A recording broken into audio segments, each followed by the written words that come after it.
नमस्कार, लोकसभा टीवी में आपका स्वागत है। मैं हूं इरशाद अली। तो आइए शुरू करते हैं खबरों का सिलसिला, मगर उससे पहले सुर्खियों पर एक नजर।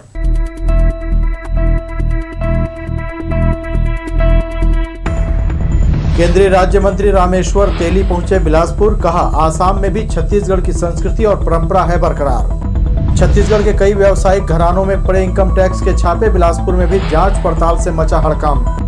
केंद्रीय मंत्री स्मृति ईरानी को बिलासपुर कांग्रेस कमेटी दिखाएगी काला झंडा। सांसद ने कहा, आंदोलन की चर्चा से कांग्रेसियों में हताशा। आरक्षण विरोधी नीतियों के खिलाफ राज्य सरकार पर फूटा गुस्सा। अनुसूचित जनजाति ने किया चक्का जाम। और मस्तूरी 4 लेन में खड़ी हाईवा से भिड़ी ट्रेलर। हादसे में एक चालक की मौत। झपकी से चालक का बिगड़ा संतुलन। ये थी सुर्खियां। अब खबरें विस्तार से। सरकंडा के साइंस कॉलेज मैदान में 5 दिवसीय स्वदेशी मेले का शुभारंभ करने बुधवार की शाम बिलासपुर पहुंचे केंद्रीय राज्य मंत्री रामेश्वर तेली का सांसद अरुण साव के निवास पर भाजपा नेताओं ने स्वागत किया। इस मौके पर उन्होंने पत्रकारों से चर्चा की। श्री तेली ने कहा कि वे आसाम के निवासी हैं, मगर वहां भी छत्तीसगढ़ी बोली जाती है। छत्तीसगढ़ की संस्कृति और परंपरा बरकरार है। राज्य सरकार के कार्यकाल पर भी उन्होंने प्रतिक्रिया दी। पेट्रोलियम एवं गैस राज्य मंत्री ने छत्तीसगढ़ में भी प्रोजेक्ट के तहत कार्य किए जाने की बात कही है। साल में बहुत सी यहाँ प्रगति हुई। सेंट्रल में भारतीय जनता पार्टी की सरकार रही और जितना फंड जरूरत है इस स्टेट के देखने की कोशिश कर रही है। इसी तरह से बहुत सी काम हुए। अब तो दिल्ली में जो अभी सरकार है, वो तो सरकार है ही नहीं दिल्ली में। तो आदमी जब वोट देते हैं तो सोचते हैं कि हमारे राज्य के हो या गांव के हो, वो डेवलपमेंट के बारे में सोचते हैं। तो सोचते हैं कि आज किस केकर सरकार है। आज दिल्ली में भारतीय जनता पार्टी की सरकार है, मोदी जी प्रधानमंत्री हैं।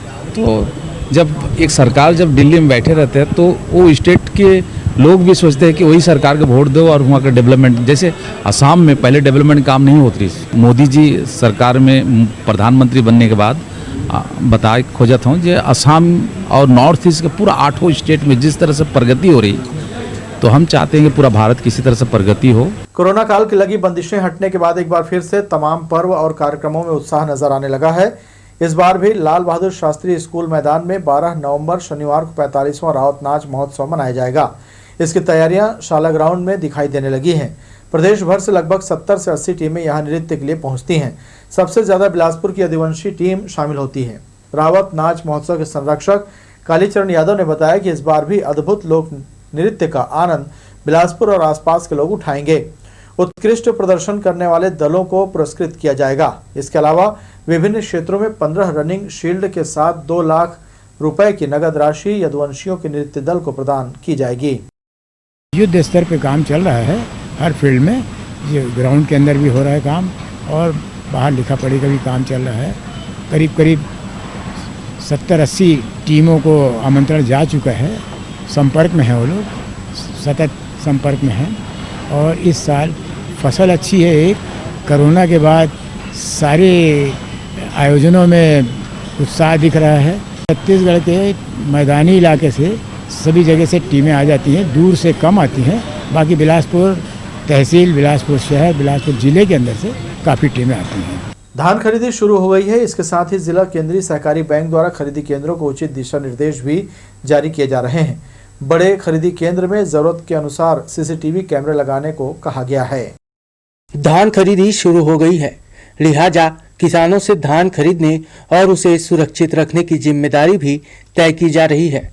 खरीदी केंद्रों में जरूरत के अनुसार सीसीटीवी कैमरे लगाने के निर्देश भी जारी किए गए हैं। किसानों से 15 क्विंटल प्रति एकड़ धान खरीदा जा रहा है। पिछले साल 1,16,924 किसानों ने पंजीयन कराया था, जबकि इस बार 1,23,388 किसानों ने रजिस्ट्रेशन कराया है। यानी इस बार 6,464 किसान ज्यादा हैं। खरीदी का टारगेट भी ज्यादा है। पिछले साल 1,10,000 किसानों ने 48,41,351 क्विंटल धान बेचा था। इस बार 54 लाख क्विंटल से ज्यादा खरीदी का लक्ष्य तय किया गया है। जिला सहकारी केंद्रीय बैंक के सीईओ श्रीकांत चंद्राकर ने बताया कि बैंक के क्षेत्र अंतर्गत 327 किसानों ने 8,692 क्विंटल धान बेचा है। वहीं 1,300 किसानों ने टोकन ले लिया है। उन्होंने कहा कि धान खरीदी केंद्रों की सतत निगरानी भी की जा रही है। किसान भी धान लेकर आने लगे हैं और वर्तमान में 327 किसानों ने 8,692 क्विंटल धान लाया हुआ है, जिसकी राशि 1,78,00,000 रुपए है और ये भुगतान की कार्यवाही भी हम लोग कर रहे हैं। और सतत रूप से विभिन्न उपार्जन केंद्र हैं, उन उपार्जन केंद्रों में भी किसान टोकन कटवा रहे हैं।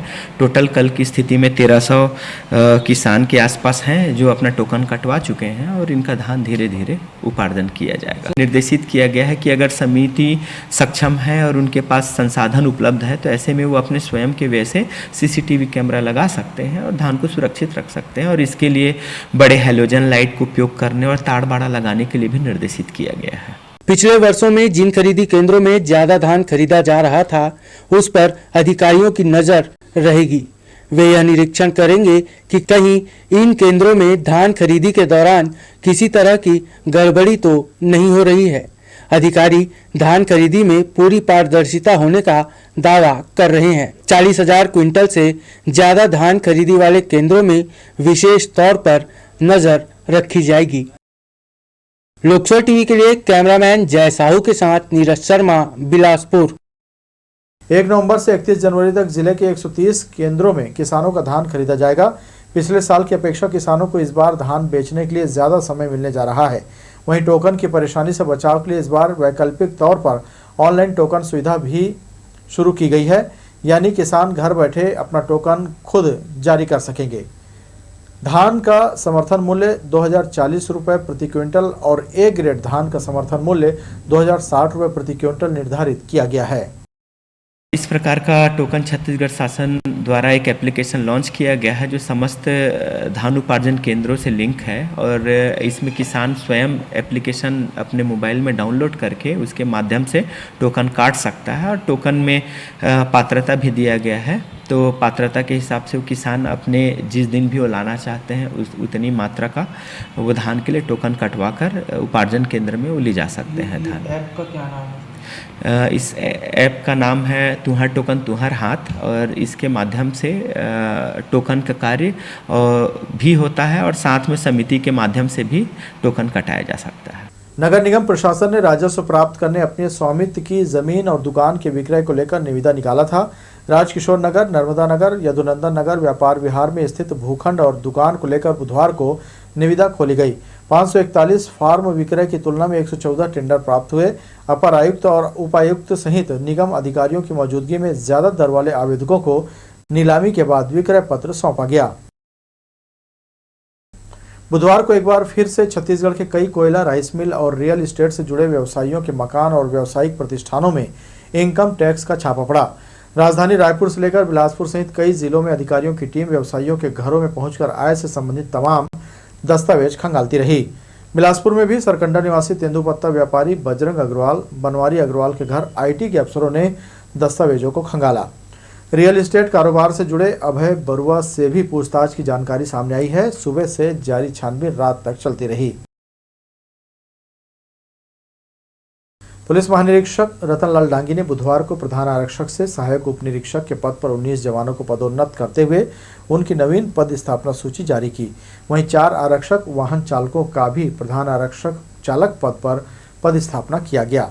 गौरतलब है कि जून महीने में इन सभी का पदोन्नति सूची जारी की गई थी। अर्हताएं पूरी करने वाले जवानों को प्रमोशन दिया गया। पुरानी सब्जी मंडी रोड चाटीडीह में गंदगी का अंबार है। दुकानों के सामने कचरा होने से व्यापारी बेहद परेशान हैं। कचरे से उठती दुर्गंध से आसपास के रहवासी, दुकानदार और बाजार पहुंचने वाले ग्राहक भी मुश्किल में हैं। साफ सफाई को लेकर निगम का सफाई अमला इस ओर ध्यान नहीं दे रहा है। इसके अलावा यहाँ शाम होते ही असामाजिक तत्वों का डेरा लग जाता है, जिससे यहाँ से गुजरने वाले लोगों में किसी अप्रिय घटना को लेकर आशंका बनी रहती है। यहाँ शाम के यहाँ के लिए कचरा रहता है, दुकान में ना हमारा खाना पीना बैठना सब मुश्किल हो जाता है। दुकान में इतनी बदबू आती है कि यहाँ लोग परेशान रहते हैं। हम लोग आदमी ना खा सकते ना पी सकते हैं। और अब ग्राहकी कहाँ रहेगी भैया? यहाँ तो ऐसा सामने कचरा हो जाता है करके ग्राहक में तो एकदम ग्राहक कोई दुकान में खड़ा होना पसंद ही नहीं करता। ग्राहक आता है जल्दी भागता है। चाटीडीह पुरानी सब्जी मंडी है, जब से मंडी क्या है यहाँ करने का पूरा गति हो गया है समझो इस जगह का। ठंड आते ही सब्जी के मूल्यों में कमी आ गई है। सबसे ज्यादा सस्ता अभी टमाटर है। इसके अलावा गोभी, तरोई, लौकी, करेला, बैगन, भिंडी, बरबट्टी, गंवारफली, भाजी जैसी दूसरी सब्जियां अभी कम रेट में मिल रही हैं। सब्जी अभी गोभी 20 बिक रहा है, सरमूली 10 रुपये बिक रहा है, टमाटर बिक रहा है 15 रुपये किलो अभी, और तरोई बिक रहा है 20 रुपये किलो, करेला बिक रहा है 20 रुपये किलो, सब बैगन देख लो आप, भरता वाला जो बैगन पहले 40 बिकता था अब 20 रुपये किलो बिक रहा है, उसमें भी लेने वाले कम है अभी। रिटायर्ड कर्मचारियों को पेंशन के लिए नवंबर महीने में जीवित प्रमाण पत्र जमा करना होता है। जीवन प्रमाण पत्र दिए जाने के लिए पोस्ट ऑफिस कार्यालय द्वारा शिविर लगाया जा रहा है। गौरतलब है कि विभिन्न कार्यालयों से रिटायर्ड कर्मचारियों के लिए इंडिया पोस्ट पेमेंट बैंक द्वारा मिनिमम फीस ली जा रही है। पोस्ट ऑफिस के उप अधीक्षक विनय कुमार प्रसाद ने बताया कि SCCL के पास शिविर लगाया गया है। इसके अलावा डोर टू डोर अभियान भी चलाया जा रहा है। नवंबर में सभी पेंशनर्स को जीवन प्रमाण पत्र देना होता है अपने जिस विभाग से वो रिटायर हुए हैं। तो इसी परिप्रेक्ष्य में डाकघर के द्वारा इंडिया पोस्ट पेमेंट बैंक जिनका एक वो है, उसके द्वारा घर में भी यह सुविधा प्रदान की जा रही है कि उनके घर में जाके हम उनको जीवन प्रमाण पत्र प्रदान करते हैं। और बीच में शिविर भी लगा रहे हैं, जैसे कि आज हमारा SCCL जो पोस्ट ऑफिस है वहाँ पर एक कैंप आयोजित किया गया है, जिसमें कि सभी पेंशनर लगभग उम्मीद है कि 200-300 कुछ पेंशनर आने का है, जो कि वहाँ आके अपना जीवन प्रमाण पत्र बनवा सकते हैं। और उसमें IPPB के द्वारा मिनिमम 70 रुपये चार्ज किया जाता है, और जिसके माध्यम से उनको ये सुविधा डाकघर के द्वारा प्रदान की जा रही है। जिला कांग्रेस कमेटी के अध्यक्ष विजय केशरवानी ने कांग्रेस भवन में पत्रकारों से चर्चा करते हुए कहा कि 11 नवंबर को केंद्रीय मंत्री स्मृति ईरानी के बिलासपुर प्रवास पर काले झंडे दिखाकर उनका विरोध किया जाएगा। श्री केशरवानी ने कहा कि यही स्मृति ईरानी देश भर में छाई महंगाई के दौरान चुप बैठी रही। छत्तीसगढ़ में बीजेपी शासनकाल में नसबंदी सहित कई कांड हुए, उस समय भी कुछ नहीं बोली। नोटबंदी के दौरान देश में हाहाकार मचा रहा, तब भी वे चुप रहीं। जब उनकी अपनी सरकार होती है तब वह चुप रहती हैं, और जब विपक्षी पार्टी की सरकार होती है तो विरोध करने सड़कों पर उतरती हैं।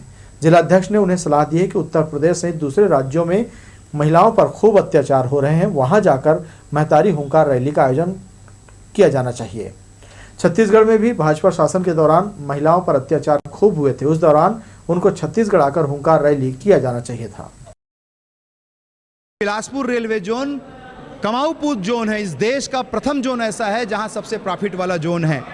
और स्मृति ईरानी चूंकि केंद्र में बहुत पावरफुल मिनिस्टर हैं, इसलिए हम उनको काला झंडा दिखाकर विरोध कर रहे हैं, क्योंकि वो रेलवे केंद्र की सरकार में महत्वपूर्ण मंत्री हैं। वो अपनी सरकार को जगाएं कि बिलासपुर में चूंकि कांग्रेस पार्टी की सरकार है, इसलिए बिलासपुर के रेलवे जोन और बिलासपुर के जोन के आम जनता को परेशान कर जा रहा है। स्मृति ईरानी हुंकार रैली में आ रही हैं यहाँ पर। केंद्रीय मंत्री स्मृति ईरानी को बिलासपुर प्रवास के दौरान कांग्रेस कार्यकर्ताओं के द्वारा काला झंडा दिखाए जाने के निर्णय को सांसद अरुण साव ने उनकी हताशा करार दिया है। श्री साव ने कहा, प्रदेश में महिलाओं पर अत्याचार बढ़े हैं। शराबबंदी नहीं होने से महिला अत्याचार में बढ़ोतरी हुई है, महिलाओं के रोजगार छीने गए हैं। इसी का विरोध करने केंद्रीय मंत्री स्मृति ईरानी बिलासपुर आ रही हैं। इस आयोजन को लेकर हर तरफ जोरदार चर्चा हो रही है। यही वजह है कि कांग्रेसी परेशान हो गए हैं, इसीलिए वे केंद्रीय मंत्री का विरोध करने का निर्णय ले रहे हैं। उन्होंने एक बार फिर स्पष्ट किया कि कलेक्टर को उन्होंने अपनी कार्ययोजना बता दी है और उसी के अनुसार उनका आंदोलन संपन्न होगा। महतारी हुंकार रैली का आयोजन में जिस प्रकार से आज पूरे प्रदेश भर में वातावरण बना है, और महतारी हुंकार रैली से कांग्रेस पार्टी घबराई हुई है, परेशान है। आज कांग्रेस पार्टी जनता के प्रश्नों का जवाब नहीं दे पा रही है कि किस प्रकार से इन्होंने 11 लाख परिवारों को प्रधानमंत्री आवास से वंचित करने का काम किया, किस प्रकार से शराबबंदी का वायदा किया और आज घर पहुंच शराब सेवा पहुंचा रहे हैं। आज जनता इनसे पूछ रही है कि शराबबंदी वादे का क्या हुआ, बेरोजगारी भत्ते का क्या हुआ, नौकरी का क्या हुआ, महिला स्व सहायता समूह के कर्जे माफ़ करने के वादे का क्या हुआ। आज जनता के प्रश्नों का ये जवाब नहीं दे पा रहे हैं। महतारी हुंकार रैली की सफलता से ये घबराए हुए हैं और इस प्रकार से इसी घबराहट में ये काला झंडा दिखाने का निर्णय इन्होंने किया है। हमने प्रशासन से अपने आंदोलन की रूपरेखा पूरी तरह से बताई हुई है। हमने बताया है कि हमारे आंदोलन की ये रूपरेखा है, उसके हिसाब से आवश्यक प्रशासनिक व्यवस्था करें तो जो निर्धारित हमारा कार्यक्रम है उसी के हिसाब से हमारा आंदोलन होगा। इन दिनों गांवों में सड़क नाली का निर्माण कार्य कराया जा रहा है। ये सब कार्य पंचायतों में 15वें वित्त की राशि से कराए जा रहे हैं। वहीं ग्रामीणों को पेयजल मुहैया कराने का प्रयास भी पंचायतों में चल रहा है। बरसात के दिनों में गांव की स्थिति बद से बदतर हो जाती है। लोगों को गांव की सड़क पर चलना दूभर हो जाता है। ऐसे में उन्हें काफी परेशानियों का सामना करना पड़ता है। बरसात खत्म होते ही इस समस्या को दूर करने का प्रयास किया जाता है। ग्राम पंचायत पेंडारी में 15वें वित्त के पैसों से सीसी रोड नाली का काम कराया जाएगा। जनपद पंचायत से इसकी स्वीकृति भी मिल गई है। वहीं सड़क के किनारे नाली का निर्माण भी किया जा रहा है। ग्राम पंचायत के सरपंच ने बताया कि ग्रामीणों की सहूलियत और उनकी सुविधा को ध्यान में रखते हुए सड़क और नाली का निर्माण कार्य को पहली प्राथमिकता दी गई है। 15 वित्त की राशि से टाइट फंड में रनिंग वाटर पेयजल व्यवस्था हेतु आंगनबाड़ी केंद्र में तीनों आंगनबाड़ी केंद्र में 1 HP मोटर पंप स्थापना प्लस साथ में रनिंग वाटर कार्य और तीनों स्कूल में वो है। तो और में तो हो गया है, माध्यमिक शाला में हो गया है, आंगनबाड़ी केंद्र क्रमांक 2 में हो गया है। पेयजल की स्थिति ग्राम पंचायत के व्यवस्था के लिए हर चौक चौराहा पे motor pump 1 HP motor pump का स्थापना है और नल जल अंदर स्पार्ट सोर्स सप्लाई के लिए 5 HP मोटर पंप स्थापित उसमें घरों घर पहुँचता है। सड़क के बन जाने से ग्रामीणों और स्कूली बच्चों को काफी सहूलियत मिलेगी। वहीं बरसात का पानी नाली बन जाने के बाद सड़क पर नहीं बहेगा। इसके अलावा पंचायत में पेयजल की उपलब्धता के लिए भी कार्य किए जा रहे हैं। लोकसभा टीवी के लिए कैमरामैन राजा खान के साथ भूपेंद्र सिंह राठौर की रिपोर्ट। भरनी धान खरीदी केंद्र से परसदा बस्ती तक नई सड़क निर्माण का कार्य कराया जा रहा है। सड़क बन जाने से गांव के लोगों को काफ़ी सहूलियत मिलेगी और आवागमन में परेशानी का सामना नहीं करना पड़ेगा। इस सड़क की हालत इतनी जर्जर थी कि पैदल चलना भी मुश्किल था।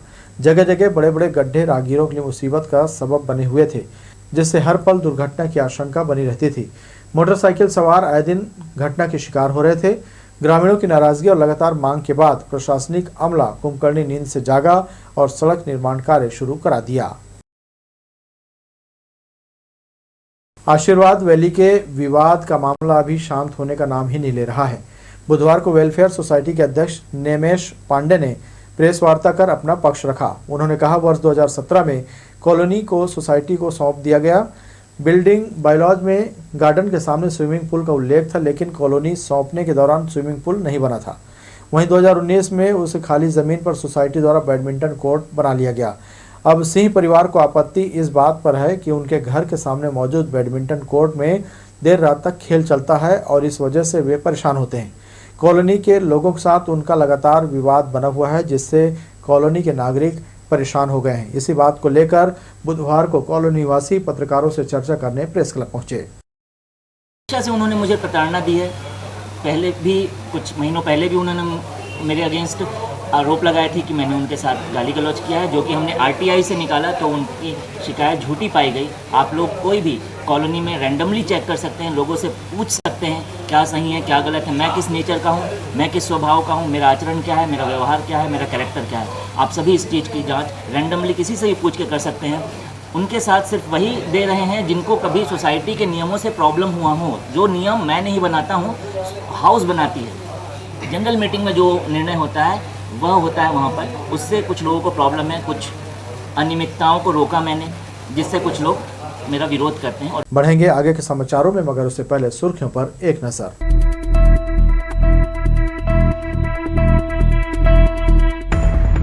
केंद्रीय राज्य मंत्री रामेश्वर तेली पहुंचे बिलासपुर। कहा, आसाम में भी छत्तीसगढ़ की संस्कृति और परंपरा है बरकरार। छत्तीसगढ़ के कई व्यावसायिक घरानों में पड़े इनकम टैक्स के छापे। बिलासपुर में भी जांच पड़ताल से मचा हड़कंप। केंद्रीय मंत्री स्मृति ईरानी को बिलासपुर कांग्रेस कमेटी दिखाएगी काला झंडा। सांसद ने कहा, आंदोलन की चर्चा से कांग्रेसियों में हताशा। आरक्षण विरोधी नीतियों के खिलाफ राज्य सरकार पर फूटा गुस्सा। अनुसूचित जनजाति ने किया चक्का जाम। और मस्तूरी 4 लेन में खड़ी हाईवा से भिड़ी ट्रेलर। हादसे में एक चालक की मौत, झपकी से चालक का बिगड़ा संतुलन। रतनपुर में राज्य सरकार के आरक्षण विरोधी नीतियों के खिलाफ बुधवार को जिला अनुसूचित जनजाति का गुस्सा फूट पड़ा और वे प्रदर्शन के खातिर सड़कों पर उतर आए। अनुसूचित जाति जनजाति मोर्चा के बैनर तले भाजपा कार्यकर्ताओं द्वारा दोपहर 1 बजे खंडोबा बाबा मंदिर के सामने नेशनल हाईवे सड़क पर अपनी मांगों को लेकर चक्का जाम करने भारी भीड़ जुटी और चक्का जाम कर दिया गया। हाईवे रोड होने के कारण ही बिलासपुर और कोरबा को जोड़ने वाली ये मुख्य सड़क चक्का जाम होते ही सड़क के दोनों तरफ 4 पहिया वाहनों की लंबी कतारें लग गई। इस आंदोलन में सुरक्षा की दृष्टि से पुलिस बल की पर्याप्त व्यवस्था की गई थी। चक्का जाम करीब आधे घंटे तक चला। इसके बाद अधिकारियों की समझाइश के चलते जाम खोल दिया गया।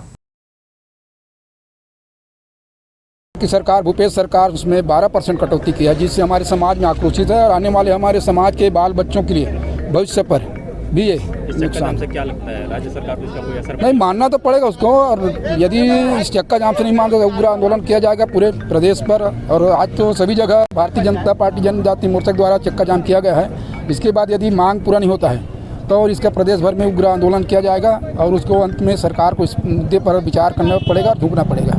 आज जो चक्का जाम है वो बीजेपी के आदिवासी प्रकोष्ठ द्वारा अपनी मांगों को लेकर किया गया था, जो लगभग आधा घंटा रहा। इसमें 40 से 50 की संख्या रही थी।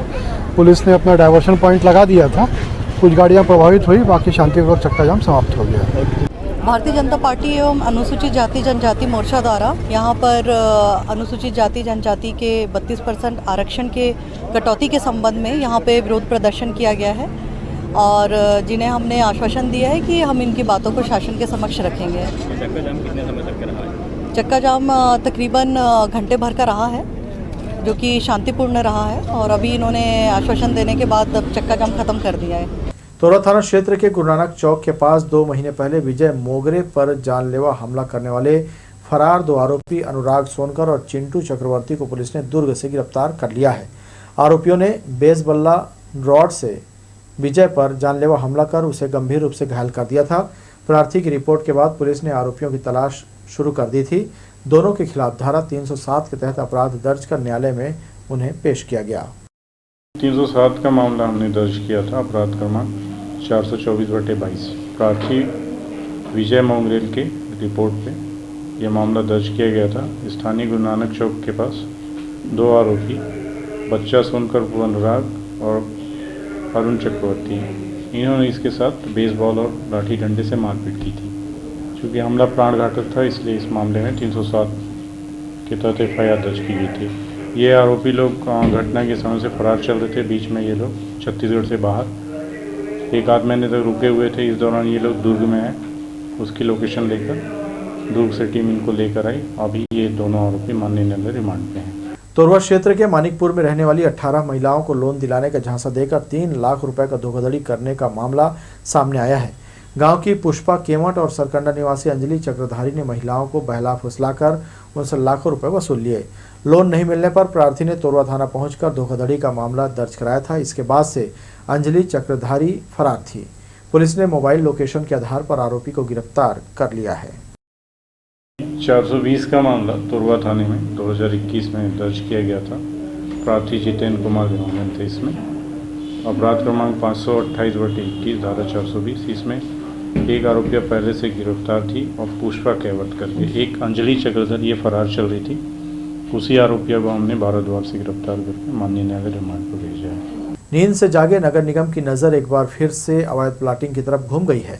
सरकंडा क्षेत्र के बहतराई और बिजौर में हुई कार्रवाई के बाद संबंधितों को नोटिस जारी किया जा रहा है। वहीं थानों में कॉलोनाइजर एक्ट के तहत कार्रवाई करने कागजी कार्रवाई तेज हो गई है।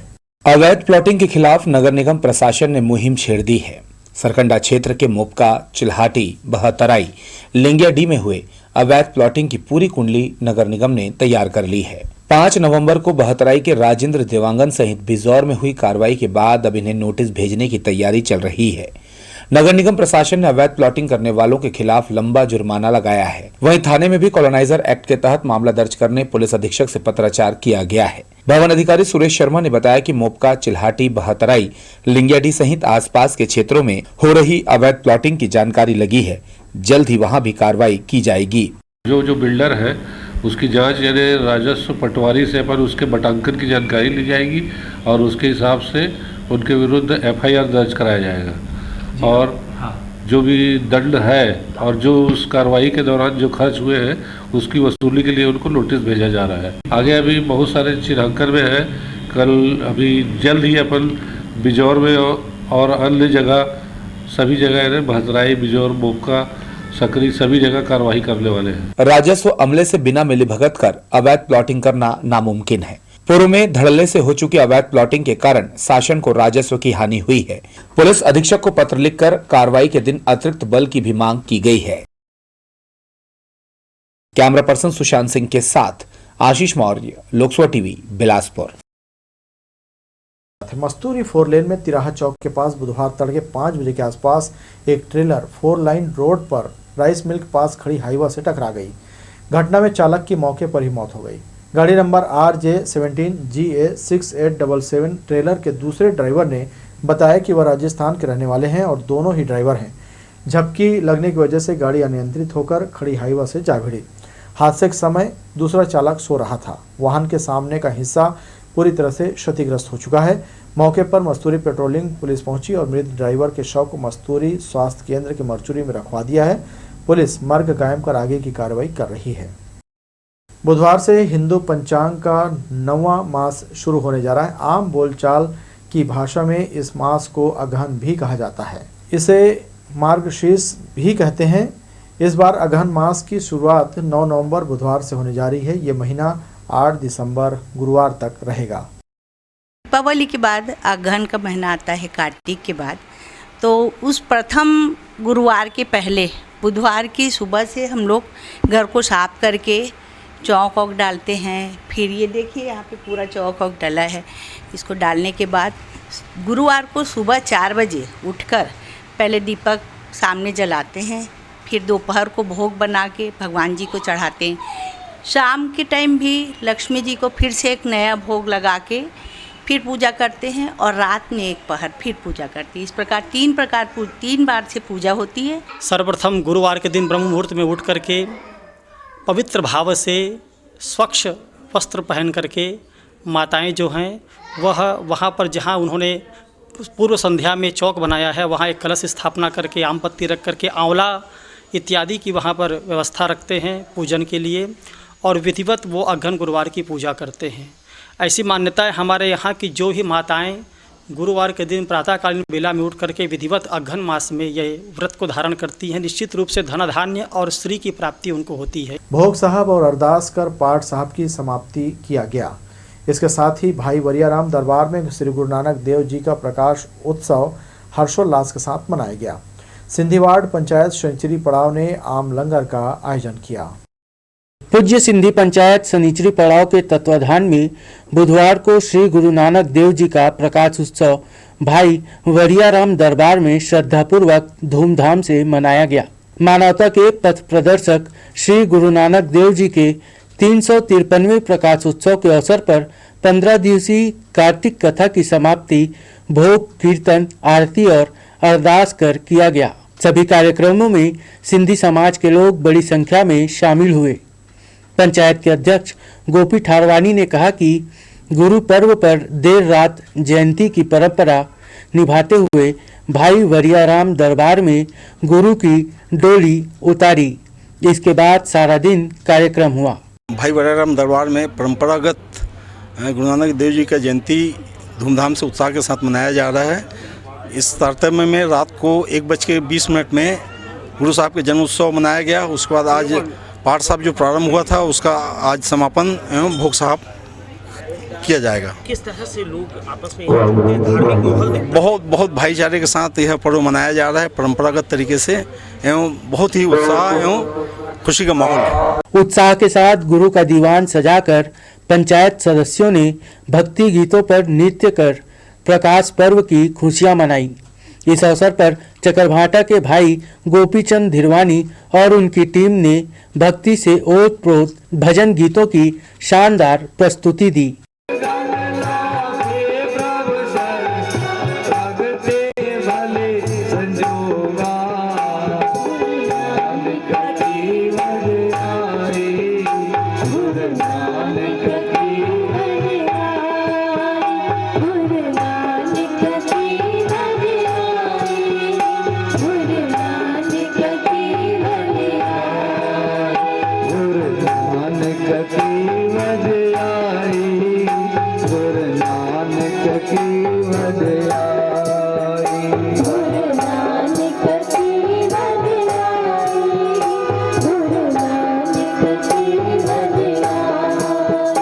कार्यक्रम के अंत में महिला पुरुषों ने आम लंगर का श्रद्धापूर्वक आनंद उठाया।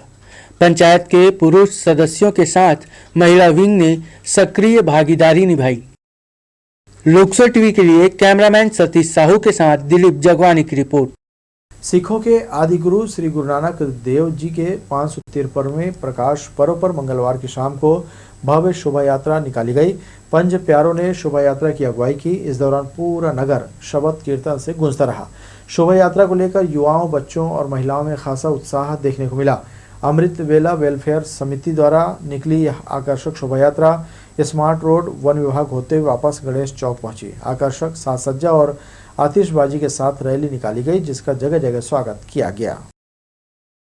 बैकुंठ चतुर्दशी के पावन अवसर पर रतनपुर में दान महायज्ञ अनुष्ठान में हजारों भक्त बूढ़ा महादेव मंदिर, राधा कृष्ण और दत्तात्रेय साधु कुटिया में जाकर हजारों टिमटिमाते दियों से रोशन कर परिवार की सुख समृद्धि की कामना की।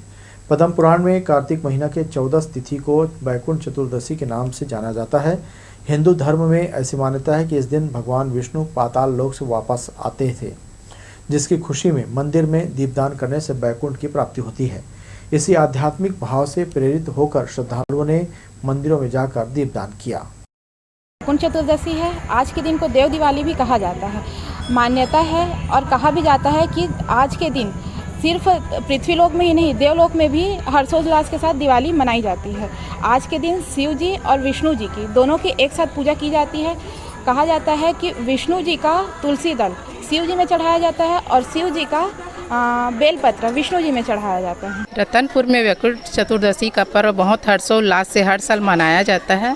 कहते हैं ये पर्व भगवान विष्णु के पाताललोक से वापसी के लिए मनाया जाता है। इस समय दीपदान करने से सीधे बैकुंठ की प्राप्ति होती है। चतुर्दशी को दीपदान करने का बहुत महत्व है। बूढ़ा महादेव में वर्षों से बहुत धूमधाम से मनाया जाता है। उसी के तहत आज हम लोग भी यहाँ दीपदान करने आए हैं और इसका विशेष महत्व दिवाली जैसा ही है और हमारे रतनपुर में इसको धूमधाम से मनाया जाता है। मुख्यमंत्री भूपेश बघेल के निर्देश पर प्रदेश भर में छत्तीसगढ़ी ओलंपियाड के तहत स्थानीय खेलों का आयोजन किया जा रहा है। खंड स्तरीय इस आयोजन का शुभारंभ 27 अक्टूबर को हुआ था, जिसका समापन 10 नवंबर को किया जाएगा। बेला ब्लॉक के सीईओ के मार्गदर्शन में बुधवार को जिला खेल परिसर में खो-खो, दौड़, लंबी कूद में खिलाड़ी अपना भाग्य आजमाते नजर आए। खो-खो का सेकेंड राउंड का और दौड़ 100 मीटर और लंबी कूद का आयोजन हो रही है। खिलाड़ी अपना खेल का प्रदर्शन कर रहे हैं और हमारे 16 जोन में बटे हुए थे ब्लॉक। 16 जोन के जो जोन से जीते हुए खिलाड़ी हैं वो आज यहाँ उपस्थित होकर के अपना खेल का प्रदर्शन कर रहे हैं। सुरक्षा की दृष्टि से और संदिग्धों पर नजर रखने नगर निगम प्रशासन ने चौक चौराहों पर सीसीटीवी कैमरा लगाने की कवायद शुरू कर दी है। स्मार्ट सिटी योजना के तहत सदर बाजार को सीसीटीवी कैमरे से लैस किया जा रहा है। बुधवार को निगम की टीम ने सिम्स चौक में कैमरा लगाने का काम शुरू किया। तो ये थी हमारी लोकसर टीवी की तमाम खबरें। अगले बुलेटिन में आपसे फिर होगी मुलाकात। तब तक के लिए इरशाद को दीजिए इजाजत। नमस्कार।